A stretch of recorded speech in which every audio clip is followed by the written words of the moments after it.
good, y'all? Welcome to my review for Nosferatu. Roger Eggers, Robert Eggers, excuse me, newest film, Nosferatu, man. Finally saw it. It's been up on Paramount, on Peacock for a bit. Finally got the chance to watch it, man.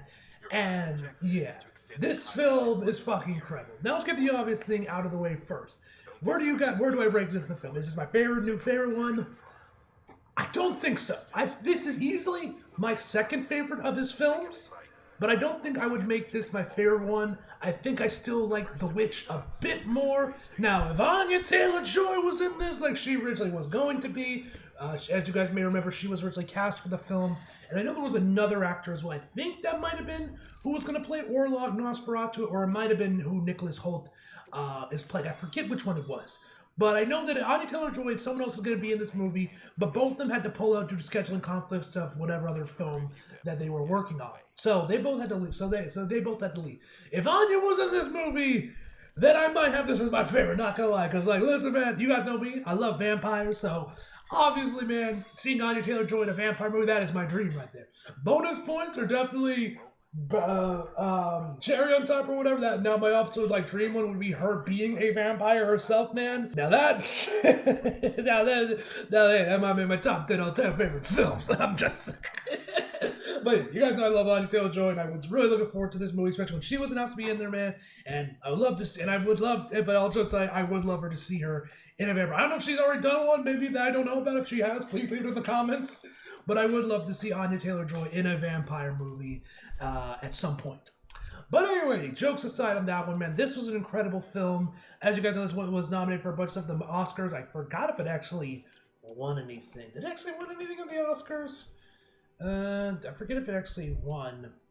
Let me see. Hold on. I'm literally looking it up right now to see if it actually won anything for the Oscar. Actually, Academy. Okay, Academy Awards. Nominee. Okay, it got nominated for costume design, production design, cinematography, and haircut by Marisol, but didn't win anything, unfortunately. Yeah, I forgot if it won anything or not because the Oscars was like a couple weeks ago. But anyway, man, yeah, enough jibba jabba. Let's just jump right. So the movie, like I said, is directed by Robert Eggers, and of course stars Bill Skarsgård, Lily Rose Depp. Wait, she related to Johnny Depp? Wait, is this like his daughter or something? Yeah, holy shit, yeah, she is. She's Johnny Depp's daughter. Damn, I didn't even know man had a kid. Especially one that was, also that was an actress herself. I didn't even know that. Hey, shout out to her, man. Shout out to her. Man, that's great. Damn. I didn't know that, man. I did not know Johnny Depp had a daughter. That's crazy. Anyway, William Dafoe, Nicholas Hoult, Emma Corrin, and Aaron Taylor-Johnson, who I didn't even know was in the movie. It wasn't until I actually sat down and watched the film that I even knew. I was like, oh shit, when he popped up, I was like, oh shit, he's in here too. Damn, bro. And I love his look, man. I love the sideburns, mustache look he had going on there, man. He looked amazing in the film, man. Seriously. So it was a pleasant surprise to see him in the film as well. And more in the plot of Nosferatu, Nosferatu, that was something else for a second. In the 1830s, estate agent Thomas Hutter travels to Transylvania for a faithful encounter with Count Orlok.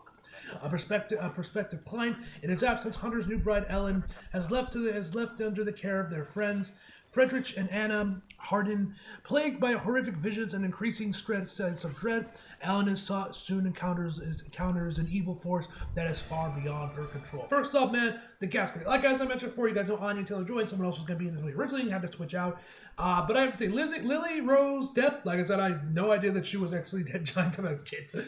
She's fantastic. She does an amazing job in the role, man. Obviously, I would have loved to see what Anya would have done with this character, man, and she probably would have been just as amazing as her, but she was actually correct. Bill Skarsgård is fucking brilliant as Nosferatu, Count Orlok, whatever you want to call him. I was a little bit bizarre. I was a little surprised when they actually showed him off, and he has like a mustache. I was like, they gave Nosferatu a mustache?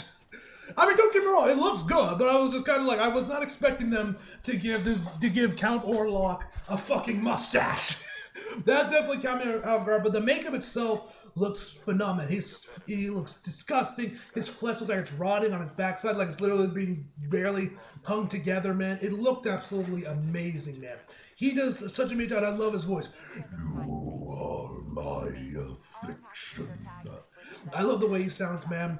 He sounds incredible, man. Nicholas Hoult, once again, is brilliant as always, man. You guys know I'm a big fan of his work, man. Big supporter of him since the X-Men movies. And I've seen him in plenty of other movies, man, like Redfield, another vampire movie he did with Nicholas. With Nick Cage, that was also hilarious, man. If you guys have not seen Redfield, I think it's on Peacock as well. Please go watch it. It's actually it's an amazing film and super with some of the best practical effects I've seen in some time. Unironically, like the practical effects for whatever not when you see Dracula when he's like low when he desperately needs some new blood, man, he looks amazing. Like unironically, some of the best practical effects I've seen in quite some time, man. But yeah, he's amazing, man. I'm looking forward to seeing him as Lex when Superman comes out later on this year, man. And yeah, looking forward to seeing him. I love him. He's been on a tear recently, and good for him, man. He's amazing.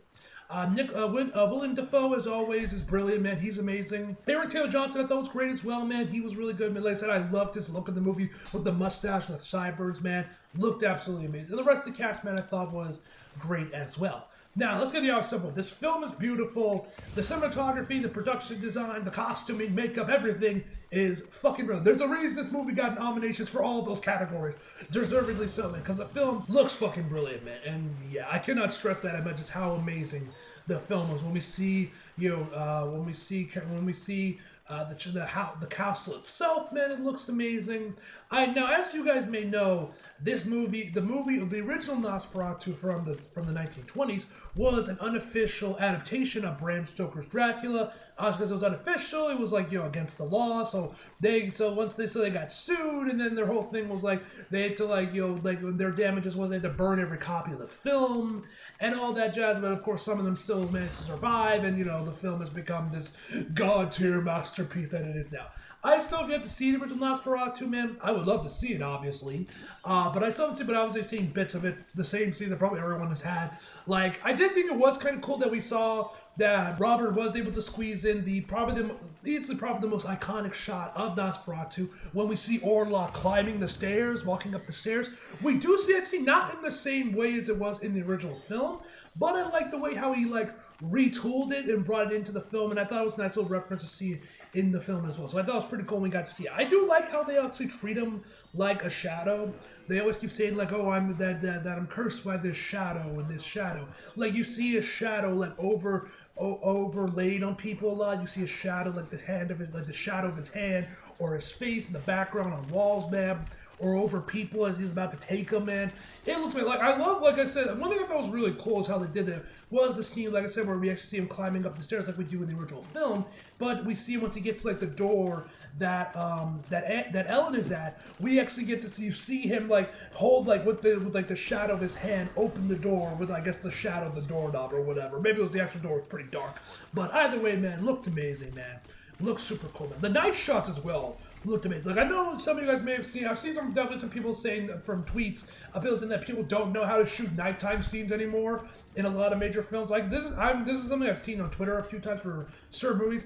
That is not the case with this film. This film looks incredible at night. I love the sequences, especially inside Dracula's castle or Count Orlok's castle, because this is supposed to be because this was obviously a Dracula adaptation beforehand, and you can definitely see some of the scenes where it is ripped. Now I don't know how much this stays true and how much this expands on the original film and all, because like I said, I haven't seen it, so I'm just going with basically of what I've seen of Bram Stoker's Dracula from Francis Ford Coppola, that was released in the 90s.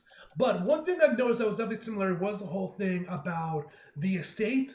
And because you guys remember that one, Keanu Reeves' character did go over the hotel to Dracula's castle. I don't know if it was also once again to sell real estate like it was in this film or some other reason, but he goes there, he's stuck there for a while, and eventually escapes, and they kill Dracula. You can definitely see some of those beats once again occurring in this movie. Like I said, I don't know how much this sticks to the original movie, how much this expands on it, or changes certain things. Man, I'm sure it expands and changes probably something because, this is now a movie from the 1920s. But you guys get the point. So I definitely did know some stuff that's definitely from Dracula right there. That is definitely from Dracula. So that was pretty cool. The sequence is the one where you're actually inside Dracula's castle, or Count Orlok's castle, whatever you want to call it. Looked amazing. When you could barely see him in the shadows, man. And that's what I was like, wait, does this man have a mustache? Like I said, it looks good. I was just kind of surprised they gave the man a mustache. Like, no, I thought they were gonna like make his look be similar to how he looked in the original film. I did not expect them to give the man this big ass this like thick mustache. That definitely took me by surprise, man.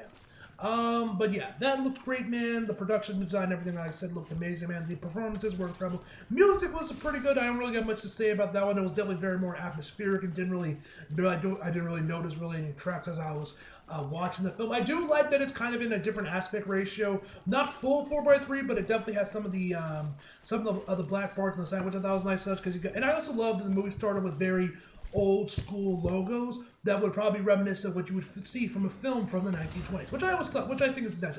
Whenever there's like an old time movie set in a particular time period, where it's like the 50s, the 60s, the 40s, where, and they actually, and especially if it's a studio that's been around that long, they revert back to whatever their old logo was at that time frame. I always think it's a really nice touch whenever they do it, man. And that once again continues on with this film as well. The blood looks phenomenal, man. The makeup, the practical effects on the gore looks amazing, man. Like I said, I mentioned how the makeup on Count Orlok looked incredible, man. When we ever see him like biting people, or like we see some other characters or whatever biting people, man, it looked amazing. The blood was really good, man. I love the makeup, man, and the blood looked absolutely phenomenal. I love the look of Orlok's castle itself, man. Like I loved how they did with, like I said, how the film was shot there, man. And yeah, this was just an incredible film, man. I think my only problem with the film is, well, one, I wish Anya didn't pull out at the last minute, because I would have loved to see her in this film. But I will say, there was this scene, which, to be fair, I think it was supposed to, that I was done this way on purpose, that just felt very out of place, where they're like around the end of the movie when, I don't know if this counts as a spoiler or not, when Orlok is coming back over to, I'm assuming London, or the UK in general, man. And he was like traveling by boat over back there, man.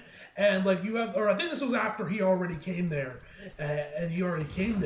And like then Ellen and Thomas have this massive argument, and then they just randomly start fucking. Where she's like, yes, claim me. Or not, I don't think she said all that. She said, yes, let's show him our love or something. It's like, it felt like, brother, like, especially right before that, she said, you can't please me like he could. Like, it felt very kind of out of place and just kind of like, what the fuck? Which I think was the point. But I was like, what the fuck? That did leave me perplexed as I was watching the film. I was like, what the fuck is this? But besides that, man, this is a fucking masterpiece of a film, man. Obviously, go watch it if you haven't already, man. I watched it via the extended cut that's on Peacock. I don't know if they had the theatrical cut on there as well. Which I know a lot of people were pissed off about, because I think it was like only like 3 minutes added footage was added. I think it was like 3 minutes. No, which I guess people were probably expecting more. To be fair about it, I mean, 3 minutes isn't really, I don't really feel like that's where, like, I feel like if you're doing extended cut, you should at least do like 10. There should be at least like maybe like 5 to 10 minutes of added footage. But, whatever the case may be. But yeah, man, either way, man, so yeah, go watch the film if you haven't already. It's fucking masterful. It's a masterpiece. Anyway, guys, overall, I give this, my final review for this movie is going to be a 10 out of fucking, damn, it's not really my diss star. It's an out of 10, ladies and gentlemen. As always, hope you guys enjoyed the video. Leave a like if you did, subscribe if you're new. Follow us also if you feel like it. Links to the box below. And as always, come back for more. See you guys next time.